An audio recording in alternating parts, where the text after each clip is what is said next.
Okay, so that was a quick flashback to my photo trip to Chicago in 2022.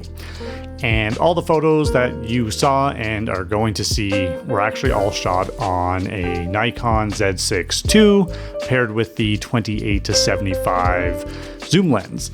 And a couple things to just get out of the way first. I'm not even a zoom lens guy. I much prefer primes.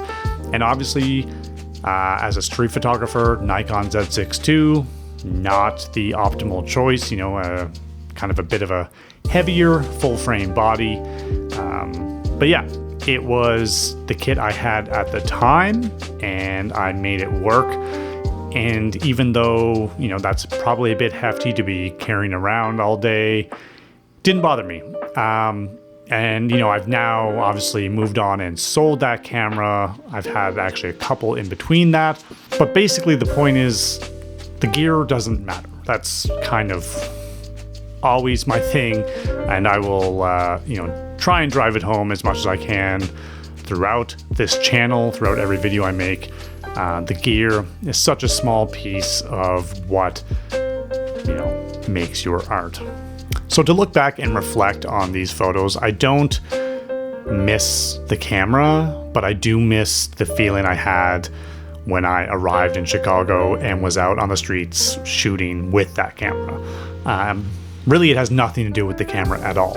Essentially, the Nikon was just a small box that helped cure my seasonal depression.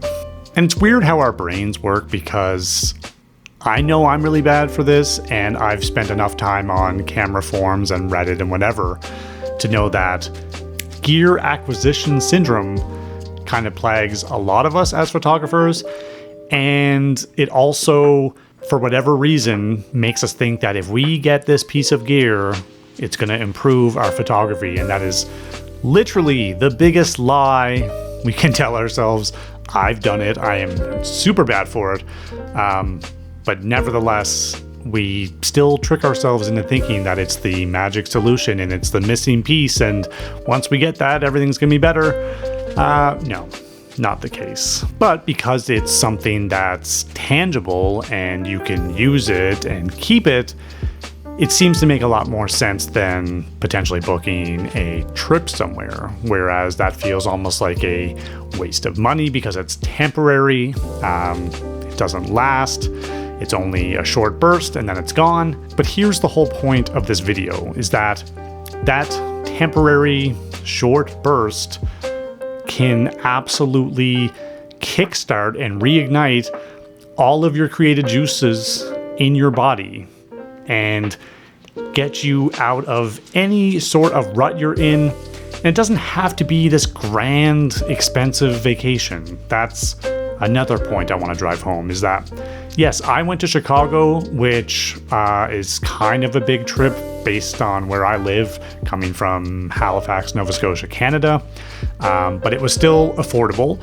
Flights were reasonable. It was everything else that actually cost a lot of money. And if you do it right or do it differently, there's a million more ways to be more frugal than I was. I was not careful.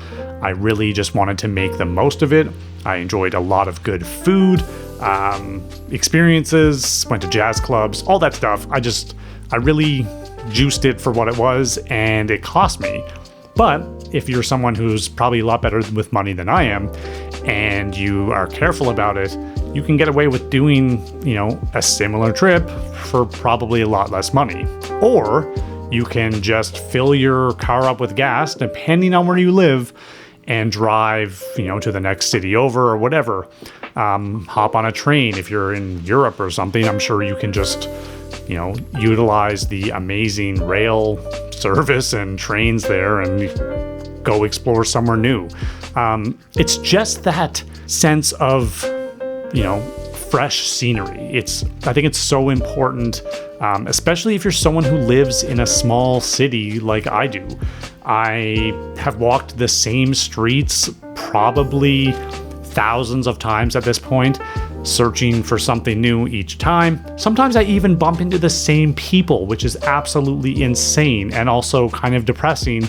and unfortunate when I'm trying to do street photography to not only see the same sights, but also encounter the same people. And it doesn't give me a lot to work with, but it also forces me to try and be more creative and really like, okay, how can I rework this scene that I've been to 1,000 times, different angles, different approaches, even if there's like a vendor who's always at the same spot that I've taken pictures of before. Okay, maybe I'll try something a little bit different this time. So there is that. But eventually you're going to drive yourself crazy from doing this, and that's exactly what happened to me. Also, when I'm in my own home city, I'm just less, less inclined or less adventurous to take some shots. I'm a little bit more reserved. And I feel like when I stepped off that plane in Chicago, all of that just left my body, and I felt completely free. And I was, somewhere brand new. I was a complete tourist, and we'll call this the tourist effect. And I think it's really important. And it's, as a street photographer, it's probably the most important. Or you can use it just, generally as a photographer if you're not into street photography. It just gives you that different approach and eye and freedom that you probably don't have in your hometown or city or whatever. For some reason, I don't know how to explain it, but it's kind of magical because it forced me or let me go for shots that I normally wouldn't go for here. Approach people to ask for a street portrait because they looked really interesting. I don't know. It's very hard to explain, but I'll just refer to it as like the tourist effect. And if you've experienced this before, then you probably know what I'm talking about. Drop me a comment below maybe to kind of, if you've experienced it, if you felt it, maybe there's a better name for it. I don't know. But it is somewhat magical, and it's very freeing, and I can't go on enough about that. It's very powerful. In a weird way, I feel like travel kind of acts like those sad lamps, for seasonal depression, for your creativity. It's just that spark and whatever to get you out of the rut. And especially if you're living somewhere like I am, where November is literally the most depressing month ever, and every time you look out the window, it's just gray and bleh. It does not motivate me to pick up my camera, and I find it incredibly hard to be creative during these months. And that's exactly why I'm committing to 90 days of YouTube during this time, to force myself to do something new, step out of my comfort zone, pick up my camera, be creative, and have that outlet, because it's no good just sitting and rotting and watching your camera collect dust, and you can't bring yourself to really get out and capture anything or make anything good. So my advice to you is, if you're experiencing this seasonal depression, or the gray weather has you down, or if you're just in a rut because of whatever it may be, gear isn't going to fix it, okay? So you can forget adding to cart. Instead, look up where you can travel to, something that's reasonable, that fits your budget, that you can make work. And I promise you, you will not regret it. You will have a much better time, and your creativity will thank you. It will come through in your photos. And even when you get back, here's the best part, is that this will kind of, like I said, I use the term reignite. So when you come back from something like this, you just feel way more motivated to continue and capture and create. And I think that is just so important, because these ruts, they're normal. It's going to happen. You're going to have highs and lows and ups and downs.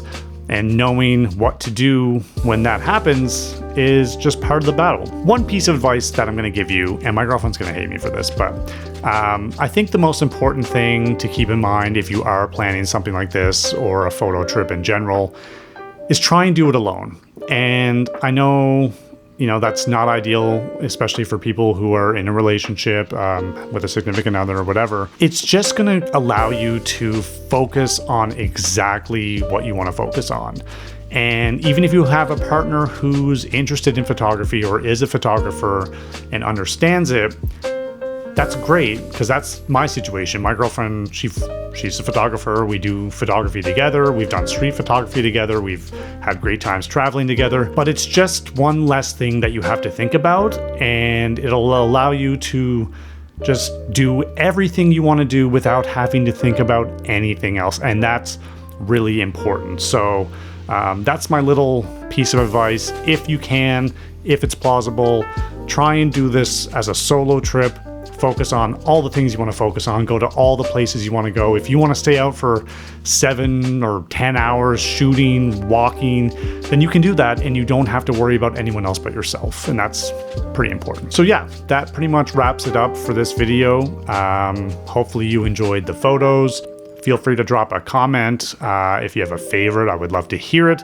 And yeah, like I said, I'm committing to 90 days of YouTube, just trying to turn this into a reality for myself and possibly something bigger. So thank you for watching. If you like it, give it a thumbs up. If you like me, maybe hit subscribe, and we'll see you in the next one.